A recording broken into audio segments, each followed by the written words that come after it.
Welcome back to the channel, everybody. I am McAlphany. So, listen, I want to give a shout out first before we start, and then we're going to jump right into these articles here. Big shout out to Akuma, Pay Me an XRP, Keith, Love Life 22, McGee, Omar's gonna go far, London West, the best, Ahmed, peace be to you, brother, Bo Rabbit. That's the shout outs for the day. All right, let's jump into these articles right here. This is on U.Today.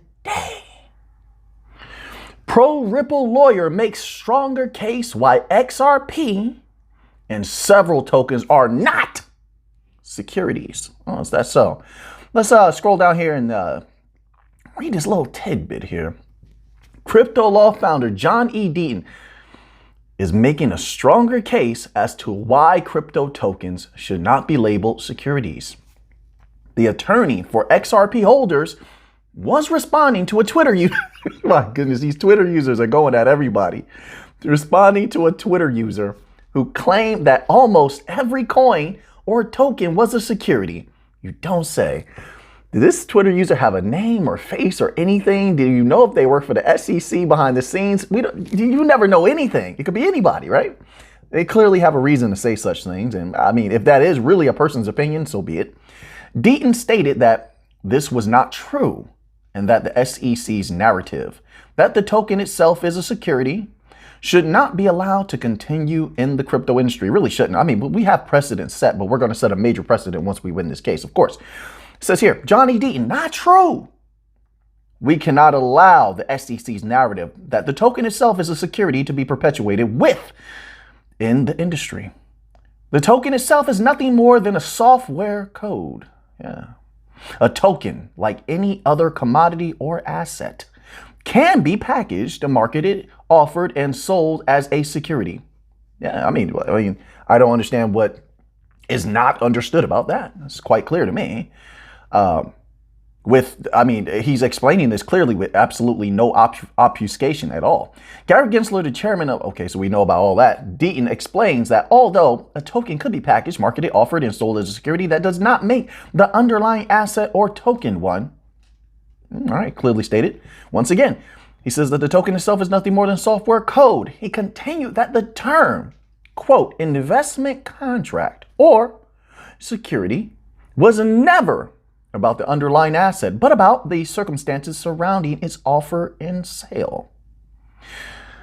Another little section here. Ripple victory in SEC lawsuit, bigger win for the crypto industry. Of course. Deaton cites 3 references to buttress his point. First, in the Telegram case, okay.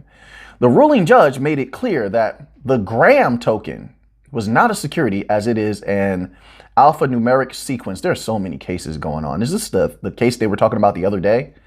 I'm having a hard time keeping up with all of these different cases. To be quite honest, it's the different acronyms and names and such, you know. But what's important to me is just the precedent that is set once a case is underway or about to close out, and even just the entryway. The tokens of the companies are not what's important here, because they're using these different happenings as a blanket of precedents, legal precedents for the entire industry. So the companies and the tokens at that point are irrelevant. Let's scroll down here just a little bit. It says, third, he cited Lewis Cohen's article, which suggested that no appellate court has ever held the underlying asset subject to an investment contract transaction is itself an investment contract, that there is no federal case finding a subsequent transfer of the asset to be a securities transaction. So once again, like that's what I said in the beginning. So that hasn't occurred yet. I don't understand why people believe that it would occur, or why they're seeing things differently than what the facts are laid out. These are factual points John Deaton is making that you can look up in documents yourself, transcripts yourself, and give it a read over. I mean, we've done that many times on the channel. Usually it's when a case has something major come out, then they're starting to put out the transcripts, and then we just snatch it and we go over it. But we've seen that firsthand, okay? So then it says here, Deaton added, we shouldn't call software code securities either, even if previously sold as one, even if I wouldn't even concede that to them, to be quite honest. I really wouldn't. I don't advise conceding anything to your enemy. Your enemy will show you no mercy while you have a soft heart And while you may want to, show kindness, the enemy will show you none. You should expect it. And they will pounce. You give them an inch, they will take a mile. This is what I've seen. No, I believe that you may do well defending yourself 100%, crushing your enemy into the dust and making that your goal. You need to come out with an absolute victory at this point. But, I mean, they can continue on the way that they've been doing. They've been doing well. We'll see if this fares well for them. But I would not give any ground to the enemy. Quote, we forced the SEC to admit in its opposition brief that stripped down XRP is computer code. Well, they made quite a few admissions, within whatever these releases have been that they're telling us about. So things are looking good so far. Let's move on to another article here, okay? So now, this is from the Daily Hodl, all right? Digital Asset Fund predicts next crypto bull market will be record-breaking. Isn't that what we've been saying for quite some time? I mean, there's no guarantees, but I think that because of all the utility and partnerships and building and corridors that have been set up, especially with the bank coins and various utility coins like VeChain, that obviously if the last bull run, which was not utility based, was explosive, and it definitely was, then this next one should be doubly, if not triply explosive. This is all theoretical, of course, but it's logical, I think. Right? So let's scroll down here and let me read this little article here. Just a little tidbit from it. The chief investment officer of crypto fund Bitwise Asset Management, Matt Hogan, is expressing optimism about the digital asset markets over the next few years.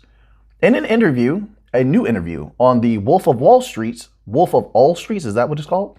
The Wolf of All Streets YouTube channel, my apologies. Hogan says he is epically bullish on the next 3 years. Sometimes that question was written because I know article writers make mistakes from time to time. I make mistakes from time to time. So that's why I gave pause right there. According to Hogan, the next bull cycle for the crypto markets will be unprecedented. I could agree. I hope we're right. Of course, it could go either way. There's a lot of variables to this, but one high possibility, or rather, there's a high probability that yes, it will be explosive given all the different catalysts. Quote, this bull market cycle, this 4-year cycle, is going to be the biggest cycle yet in terms of user adoption, in terms of aggregate market cap increase, in terms of almost all of the things that we care about. It's not going to be perfectly up and to the right. Of course, there'll be bumps. This is what I was saying as well. Could be some pretty, I think before that time, given the economic circumstances, given there's a lot of conflict in the world. We'll just say that. That's number one. Number two, global inflation. 3, a recession / possible light depression going on in the world. That's 3. Layoffs, mass layoffs happening, not just in the West, but around the world, right? That's happening as well. There's so many different unknown variables that must be taken into account. I believe that those must come the results of those must come into fruition first before we go into another bull market. So let's continue on here. It says, we can talk about regulation, and I'm actually bullish on regulation. I am as well. Although, yeah, it's been a bumpy ride. But you can see what's happening, and you can feel it if you're in the developer community. The level of excitement is higher than it's ever been in my experience in the crypto market. And that's why we're up 50% this year. And that's why I think we'll close higher by the end of the year. And I think 2024 and 2025 are even going to be better. I'm glad you're saying this because we've been saying for quite some time, but I know it can wear down on the mind after a while. It just doesn't have the same impact. So having a lot of new individuals coming out saying the same thing. But keep in mind, they're saying this in conjunction with a lot of experts are predicting some sort of catastrophe, economic catastrophe, either in the West or globally at some point. I think that comes first. I could be wrong, right? But I think that comes first because it's closer. It's closer to us right now to happening. Some sort of event with the dollar, of course. But we keep an eye on that and we move accordingly. We adjust accordingly. That's all I'm saying. Let's continue on here. It says, according to the Bitwise Asset Management CIO, every crypto cycle is driven by a technological breakthrough, and the upcoming one will be no exception. Quote, those cycles happen for a reason. which is there's a major technological breakthrough that drives a new bull market. The reason I'm so excited is because I know that the technological breakthrough is that's going to drive this next bull market. And it's bigger than NFT, non-fungible token, DeFi, and stablecoins. And I would argue bigger from a real world application than even the first start of Bitcoin and Ethereum. Wow. And what it is scalability. As we see, a lot of the bank coins are increasing their scale, increasing their corridors, increasing their partnerships reach. Then weren't we saying that recently? The rapid rate at which they are exponentially growing outwardly into the world. Transaction per second, they're making sure it's very high. Look at what Hedera is doing, right? Look at what XLM, Stellar had done with Starlight Protocol. Look at what Ripple is doing. They know where everything is going. You can see the setup happening. And it's a beautiful thing. Let's continue on here. It says it's the layer 2 epoch. If you look at crypto, people have always wondered when it was going to go mainstream. It couldn't until, I think, this year. If you think about how it tried to go mainstream in 2020, it broke, right? The cost of a transaction on Ethereum hit $200. You can't go mainstream if it costs $200 to do a transaction. We also said this, many of us in the crypto sphere. But if you look at the pace of progress in blockchain technology, the fee to do a transaction has gone down from like $3 to $1.50. It's maybe 12 cents now. Well, actually on the bank coins, less than a penny. Less than a penny. Tell me we're not in prime position, XRP XLM Algorand, because of that. Look at what he's focused on. This is what people think about when they're going to use something. Regular people think about those transaction fees. Or any fee for that matter. Heck, they might not buy your merch if you just let them pay for shipping, even though the whole free shipping thing is a fraud. It's a farce. It's a complete farce. They just combine the shipping fees with the items, right? The item price goes up and then they say, well, free shipping. It's just hidden, right? But anyway, but if the people, this is how sensitive, this is what I'm trying to convey. This is how sensitive the people are to extra fees and why this is going to put us at the one reason it's going to put us at the forefront when it comes to what people will want to use in the future. In my humble opinion, they're sensitive to any extra price, especially if it's put out there. And all of these high fees were made well known by the legacy media who, at a certain time, and probably a great deal now, stands firmly against crypto. Well, until the legacy system gives them the okay, of course, and then they let the flood in. Now, let's go here. It's maybe 12 cents now. By the end of this year, after Ethereum improvement proposal 4844 on Ethereum is going to be a fraction of a penny. Oh, that's interesting. Okay. Then Ethereum will definitely do much better.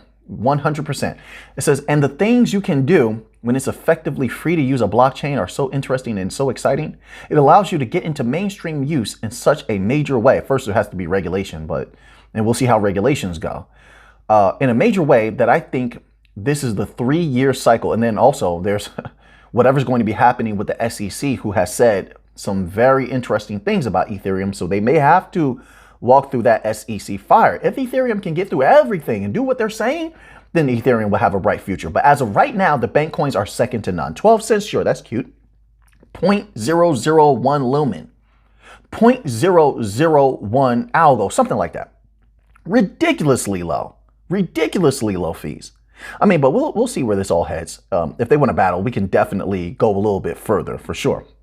We will accommodate who needs to be accommodated, the banks, the governments, and such. Trust is a big factor also. Trust and control, decentralization.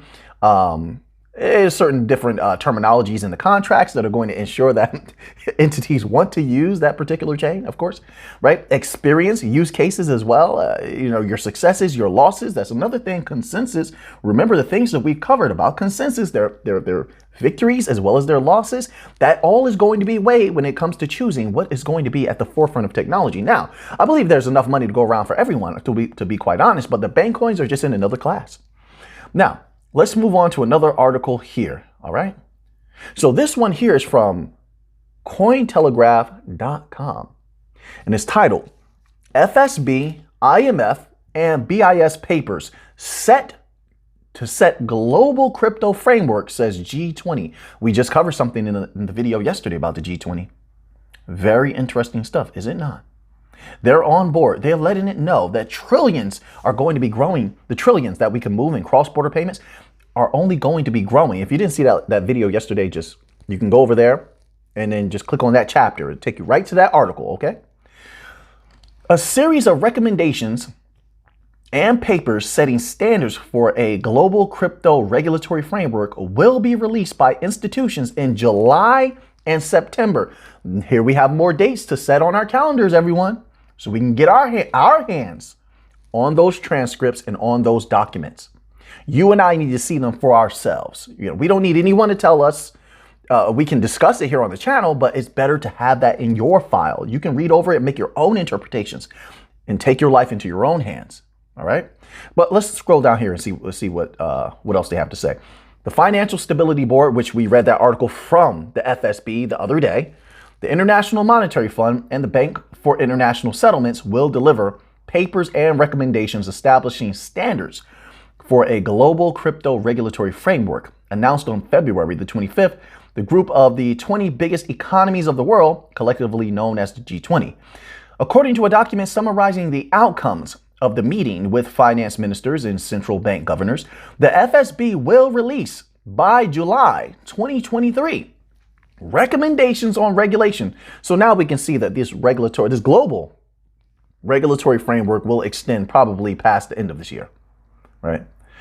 Once they release the recommendations, it will also take time for them to digest the regulations, the recommendations. And then there also is the time frame, obviously, for implementation, right? Supervision and oversight of global stablecoins, crypto asset activities, and markets. This is not going to be something simple. It can't be. There's too many facets to this, but we'll see how they work it out. The next guidance is expected for September 2023, when the FSB and the IMF jointly should submit a synthesis paper integrating the macroeconomic and regulatory perspectives of crypto assets. In the same month, the IMF will also release a report on the potential macro financial implications of the widespread adoption. So now we have like 2 or 3 papers we're going to have to look out for of central bank digital currencies, according to the G20 statement, which it is looking like, wow, they're going to really need the bank coins. They really are. From the documents we've been covering, it's looking like CBDCs are going to be severely limited on purpose. On purpose. They're towing a fine line. So they can't completely step on the toes of commercial banks, right? And they also don't want to take too much onto themselves, because some of the central banks, as we've read recently, they want full control. Like, the Central Bank of Nigeria? They want full control over the CBDC, which is different than how a lot of other central banks are saying, hey, listen, we're going to put the control in the hands of the commercial banks. That's very different, because most central banks don't want to do the heavy lifting. So there's going to be a lot of adjustments here, and they may limit some of what CBDCs, how much CBDC is out there, how long people can hold it. They have limited wallets. We covered an article about that in a recent video as well, because they don't want so much pressure on the central bank, their employees, or whoever they're going to have, guiding these particular actions. They have to take it easy on them at first, and this will probably grow over time.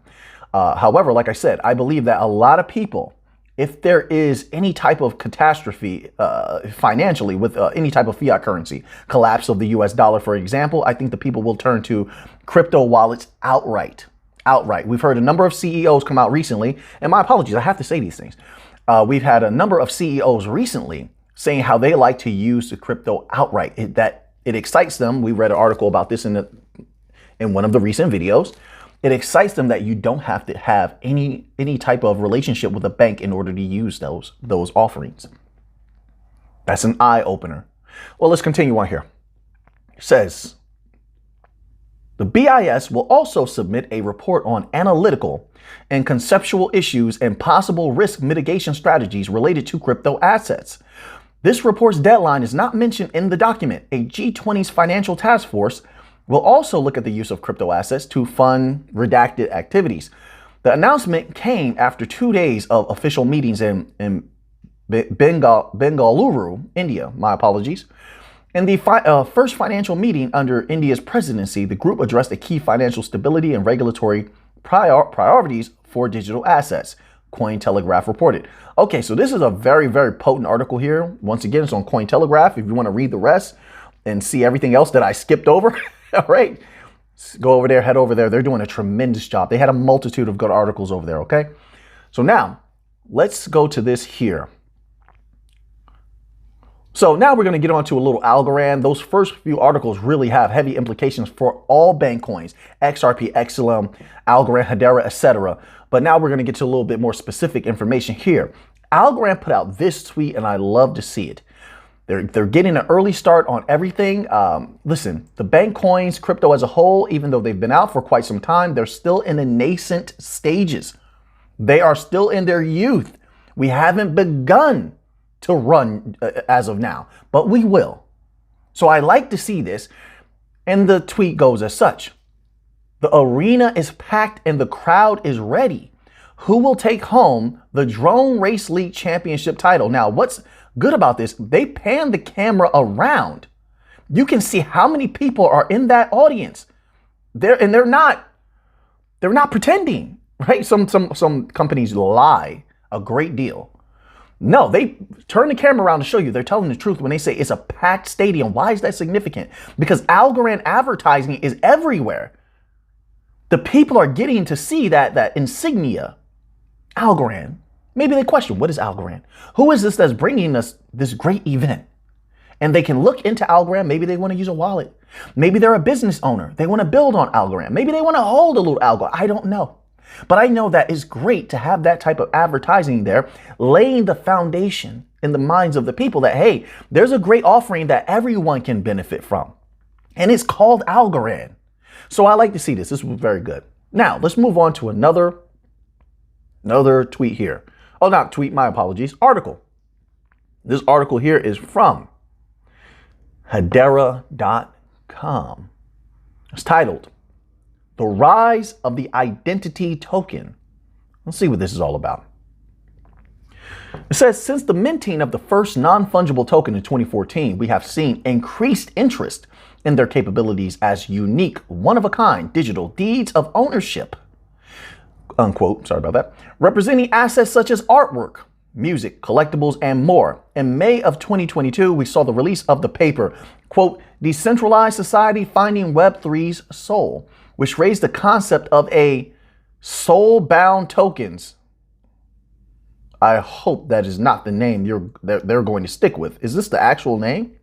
The concept of a soul-bound tokens, non-transferable, non-fungible tokens, generating a spirited conversation on the concept of using NFTs for identity applications. Do not stick with the name soul-bound and expect mass adoption for something like that. That is foolish. Don't do that.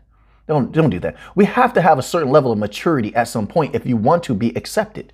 If you want to be utilized in mass, you have to approach everything with professionalism. You have to be. And sometimes, just sometimes, there's just a little bit too much immaturity in the crypto sphere. There is. Companies, you can't be cool, all right? You're here to make money. You're here to provide a service. You're not here to be cool. You're a company. You want to be taken seriously, especially in a world right now that is fully against crypto. Carry yourselves well. Come up with respectable names. No more Moms Inu Ainu coins. Stop. If you want to be taken seriously, you want to move forward, you want to make those, you want to move at least, move those billions and trillions, possibly access to large cadres of capital, then move accordingly. Carry yourself accordingly. Let's continue on here. Since then, we have seen an increased interest in the development of a new class of NFTs based around components of a user's identity, which I call identity tokens. Okay, that's more respectable. But this is what they're calling it here at Hedera. Within identity tokens, we see two distinct subclasses emerging. The first is the KYC KYB token, which involves a third party providing an assertion about someone's real world identity on chain without disclosing the, quote, core facts, unquote, of that identity themselves. The second is a badge token, which straightforwardly makes claims about the user's actions, history, or reputation. That's interesting. Wait a minute here.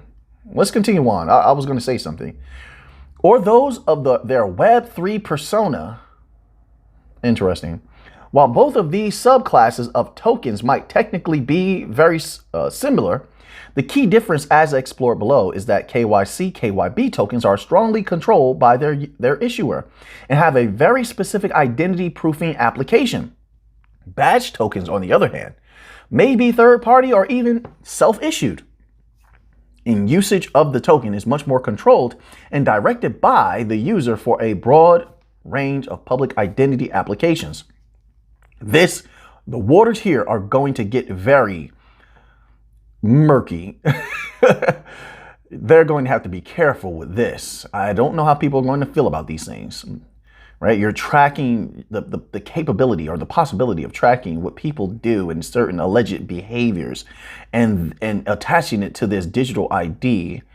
It's not something that the masses are going to accept. I mean, they can be forced to use it. That's usually how it goes. But the actual acceptance of it, that's very slippery slope. Then on top of that, with the advent of, listen, artificial intelligence voice technology, which only needs a sample, and this is available for free on the internet. Voice sample technology, deep fakes in combination with that. How do you? I mean, it's just, people should be careful with this, is what I'm saying. But hey, it's just my humble opinion. I'm just a humble researcher. It's not financial advice. I'm not a financial advisor, okay? All that good stuff. This is not advice of any kind, all right? So now let's scroll down here. All right, so they give a little example here. KYC token user story 2, DeFi liquidity pool. So of course they have to talk about liquidity. They're going to make this sound good. Let's see what they have to say. Alice wants to participate in a DeFi liquidity pool. The pool's operators don't want to get on the wrong side of the U.S. Department of Treasury. So they require that all participants in the exchange are not on a U.S. sanction list, okay, and are not domiciled in a U.S. sanctioned country, Iran, North Korea, Cuba, etc. Alice applies to join with her crypto account. The pool operators see that Alice has an ACME KYC token, and they call ACME KYC's governing smart contract to ensure that the owner of the crypto account is not currently on a U.S. sanctions list and has shown residence. Like I said, this is going to be a slippery slope. There's a lot of taking of people's identities all over the place. How do you? I don't know, folks. This is going to be interesting, but they have a lot of different uses for this. The people need to ensure that these things are used the right way. If the people are actually going to do anything, they must protect themselves, right? And make sure that these things are used to the benefit of the people. That's what everything is supposed to do. All of these different things, whether they're government services, governments, political leaders, blockchains, hash scrap, it doesn't matter what it is. Artificial intelligence, the people have to be the ones who ensure that it's used for their betterment. So we will see how all of this works out. But I thought that was interesting. The rise of the identity token. Well, let's move on to another article here. All right. So this is from cryptonomist.ch, en.cryptonomist.ch. And it's titled Crypto Regulation CBDC. And it says here, the bill to regulate the crypto world and CBDCs. CBDCs, well, they go into what a CBDC is. We already know that. Let's scroll down to see if they tell us some technical details. So it says Congressman Emmer, a person from Minnesota, has long been an advocate of digital currencies and blockchain technology. In the past, he has introduced bills to provide regulatory clarity to cryptocurrencies and to prevent the IRS from taxing crypto-to-crypto transactions. The bill would prohibit the Federal Reserve and other government agencies from creating or promoting a CBDC. Really?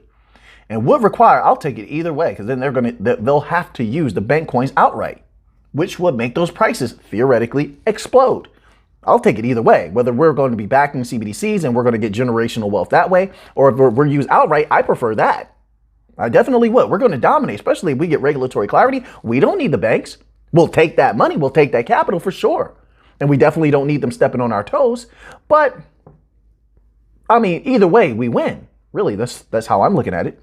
It says it would also prohibit the government from requiring or accepting CBDCs as payment for taxes, fines, or other obligations. All right. The debate regarding the bill. Okay, so here we're going to get to it now. Supporters of the bill argue that CBDCs would give the government too much control over individuals' financial lives. The possibilities are definitely there. So the people definitely have an argument about that. Look, some of us are going to make generational wealth off of the backing of those particular things, and we're going to take that and probably try to change the world. But that doesn't mean that you actually support what it could be used for. Once again, the people have to stand up and say, hey, listen, we're drawing the line. This is where it stops. So sure, we can use a digital currency, but we're going to make sure that you're not going to misuse it. The people must stand up and do something. Right now, the people are only talking. Words only go so far. You got to do a little bit more. But let's continue on here. It says they also argue that CBDCs could be used to enforce financial penalties. They will. Just my humble opinion. No guarantees. But why would they not? This is why all the central banks were looking deeply into smart contract capabilities. Hey, we're going to give you these funds, but they're on a time limit. That smart contract makes sure that that time limit, when the time limit is up, those funds expire. So you have to spend it by a certain time. The only central bank as of recent that came out and said, no, we're not going to use smart contract. That's ridiculous because they already confirmed it was the ECB. Who was it from the ECB? I can't remember the individual's name, but we've read a lot of his transcripts. However, no, that's ridiculous. Of course, it gives them the possibility of a lot of control anytime they want to push the button, for lack of a better word. So people have an argument there. Opponents of the bill, argue that CBDCs could provide significant benefits to consumers and businesses, including faster and cheaper payments. That's via us, by the way. That's not them on their own. That's via our technology, our agnostic bridge currencies and rails and corridors. That's the bank coins, okay? But let's go with that, including faster and cheaper payments, greater financial inclusion, and better protection against fraud and theft. Well, the people could always just use the bank coins outright, but the problem is a lot of individuals don't want to let go of their traditions. It has become a tradition to use the bank. It's become a tradition to do a lot of different things. And so the people at times, they don't look for something that is a viable alternative. They have a mentality where they don't think there's any other alternative. It's the same way a lot of people think they've already lost. The world is already lost. Everybody's already lost. And you could tell them no different. The pessimistic mind state is very hard to shake and break. And the pessimistic mind state goes hand in hand a lot of times with traditionalism, unfortunately. At least that's my experience. Just my humble thoughts. You don't have to agree with me. All right. Says they argue that CBDCs could help reduce the use of physical cash. So there's a balance to everything. I try to see things and maintain a balance at all times. So yeah, listen, CBDCs have positives to them. There's no debating that, but they definitely have negatives to them. There's no debating that. It's up to, once again, the citizens and denizens of the world to force it to be balanced, to ensure that the negatives are not widely felt. It's only to be seen now in the future whether people actually do that or not. It's up to them. Their fate is in their hands. So now let's move on here. All right, so we have a little Celo news here, all right, and then we're going to end off with some silver news, some commodities news, all right. This is from Kenyan Wall Street, and this is what it says. Celo's focus on inclusivity and accessibility aligns well with the needs of African countries. The ability to transact in multiple languages and currencies is particularly important in a continent where there are many different languages and currencies in use. Let's scroll down because they wrote more. Celo is active. We covered a little bit of this. Celo.org has been quietly, very quiet, in fact, very, very quiet, has been quietly building the infrastructure of Web3 in Africa through a variety of initiatives, such as partnering with startups and small businesses to provide them with the resources and support they need to develop and scale their products and services. Celo is supporting Web3 developers across the continent to create decentralized apps that allow people to use their mobile phones as bank accounts, allowing them to send and receive money, make payments, and access other financial services. So they're as deep in Africa as Stellar, Algorand, Ripple, Hedera. I told you all of the bank coins are getting deep in Africa because why? They see the writing on the wall. They know what's coming, and they're getting deep in Latin America for the same reasons. A new age is upon us. We'll see how it works out. So let's scroll down here. All right, so listen, I always love hearing what Celo is doing. We saw recently they were talking about universal basic income and pushing that again.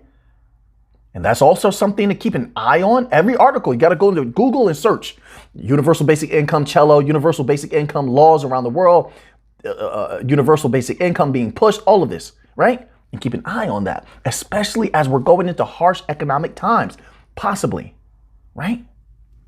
Because they could roll it out then. The people would need something. There's a lot of struggle going on in the world right now, in the West as well, and in the West in particular. There's a lot of layoffs going on, a lot of financial hardship in the West.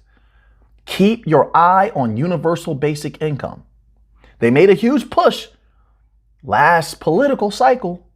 Let's see what happens this one. And if that were to occur and Celo is in deep with that, imagine where that price could go. You saw where it went when they didn't have as much utility and as many partners. They didn't have such a dominant team. They brought in a lot of heavy hitters over to Celo.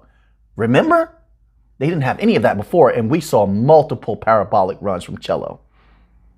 What's going to happen next? Let's move on to this next article here. All right. So now let's cover a little bit of housing news. This is from FannieMae.com. And it's titled, it says, economy off to surprisingly strong start in 2023, but it's not expected to last. Housing activity also received a temporary bump, but fundamentals point to further weakness ahead of expected recession. They're still confused on this. They said like a month or two ago, 3 months ago, they said we're in a technical recession. Then about 2 months ago, a lot of big companies started admitting we're already in the recession. Now Fannie Mae is saying expected recession. Come on now, we're deep in this already. I believe it's a depression, a light version of a depression, right? We're clearly in deceleration. Everybody's losing their jobs. It's clearly deceleration. It says here, due to economic headwinds from unsustainably high consumer spending relative to income, significant declines in monetary aggregates, an increasingly inverted yield curve, and stickier than expected inflationary pressures, the Fannie Mae Economic and Strategic Research Group continues to expect the economy to fall into a modest recession. Modest? Wow. And now believe the likely start will be in the second quarter of 2023. So they're all saying the same thing. Be careful. Be careful. Protect your value at all costs. Not advice. Not advice. You know what's best for you. Be careful. I personally am going to protect my value at all costs. Now, let's continue on here. A series of recent data releases, including a blowout labor report, updated seasonal adjustment factors to the consumer price index that show the rate of disinflation has been slower than previously thought. And unexpected robustness in retail sales and manufacturing output growth presents substantial upside risk to the ESR Group's Q1 2023 GDP forecast. While some of the recently reported economic strength is probably a side effect of abnormal seasonal consumption and hiring/layoff patterns overstating the true strength of the economy, these data releases were consistent with an easing in the financial market conditions to the start of the year. Importantly, it raises the possibility of the Federal Reserve both pushing its federal funds rate target higher than currently expected. Oh no, I expected it. I definitely expected it. We expected it. I've been telling people this here for a while. Took the foot off the gas on purpose, did you? Yes, you did. So this could happen, and you could justify putting your foot harshly back on the gas, possibly. We'll see what happens. Pushing its federal funds rate target higher than currently expected and keeping it there for longer to meaningful slow economic momentum and inflation, posing larger and longer term risks to the economy and financial stability. Now we get to a little bit of housing information. Housing also started 2023 on a relative high note, given a roughly 100 basis point pullback in mortgage rates since November.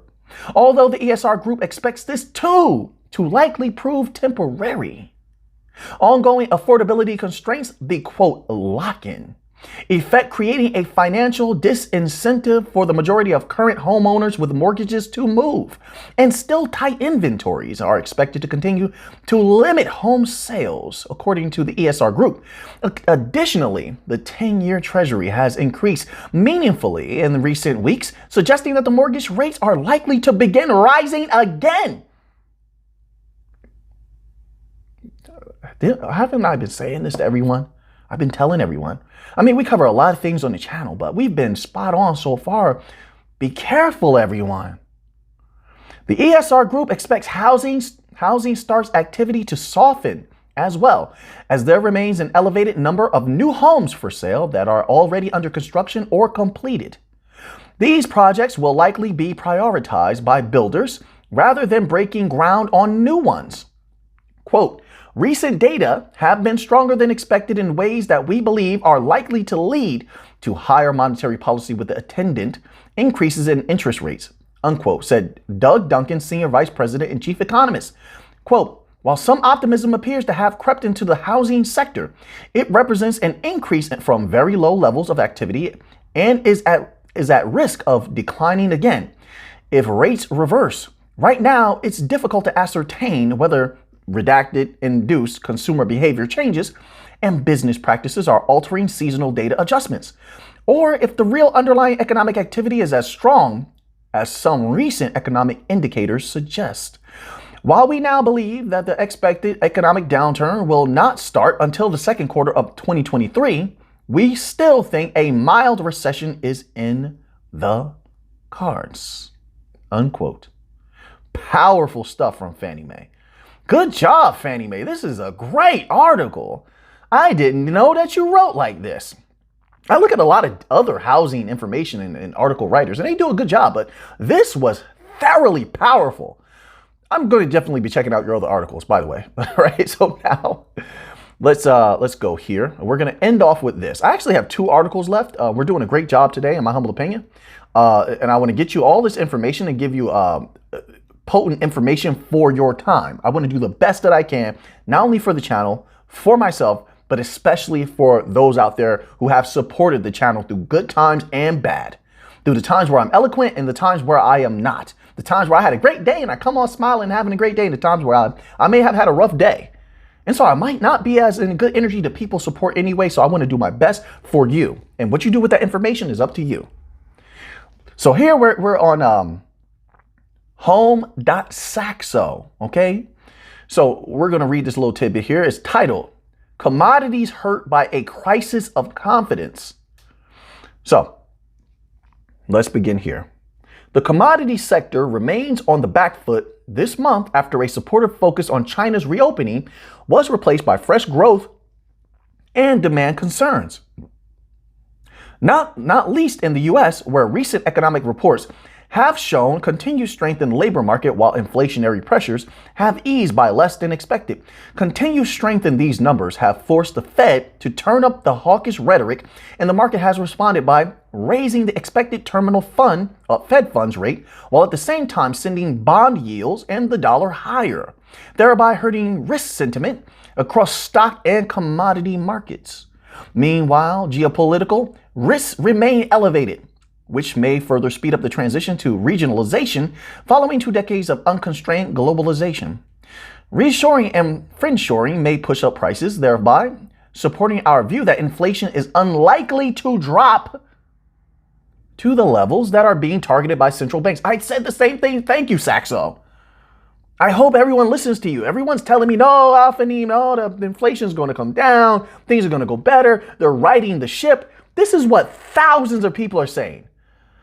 Okay, a day. There are just hundreds of comments a day. Let's say it's hundreds of comments a day. Saxo's telling you this. Fannie Mae is telling you this now.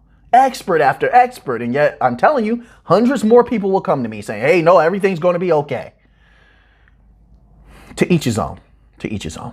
Okay.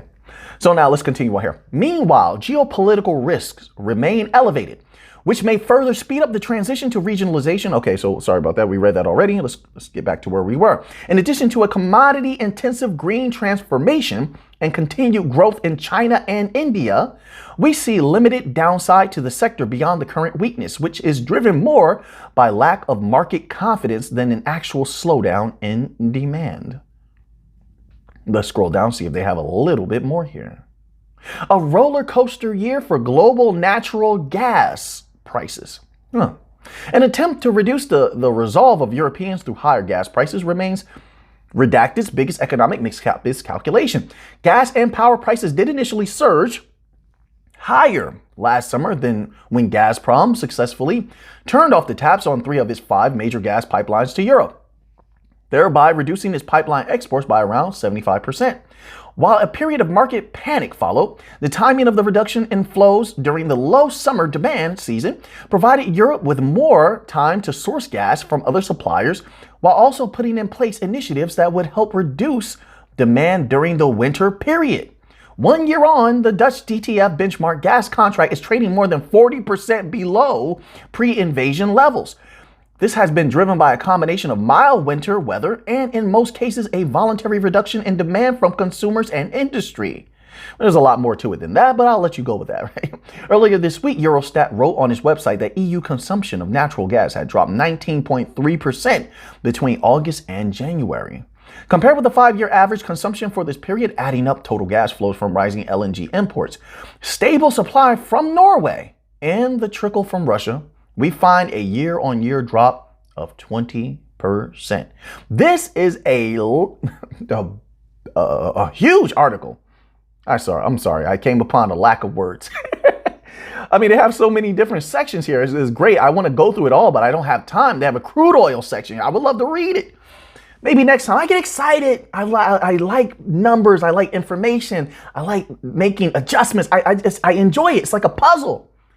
In the world, crypto, commodities, stocks, they're like the greatest puzzle ever. I'm a little bit bored with stocks, but you know, I have a lot of fun with Forex, futures, you know, bonds and such, commodities especially. I love that. You know, reading almanacs to try to predict what's going to be happening with the seasons and the crops. I love it. I love it. I just have fun. I don't know why. It just is. It just is. So anyway, now that you have that information, what are you going to do with it? I appreciate every single one of you out there, and especially anyone who clicks that like button, man. I have a great love for you. Thank you so much, because you keep me fired up and motivated to continue to make videos. I appreciate that. And everybody in the members only section, keeping the channel alive. Thank you so much out there. Everyone, Blockchain 663, Asti, you know, everybody. I appreciate every single one of you. So now that you have that information, what are you going to do with it? I know what I'm going to do with it. So until next time, let's get to the money.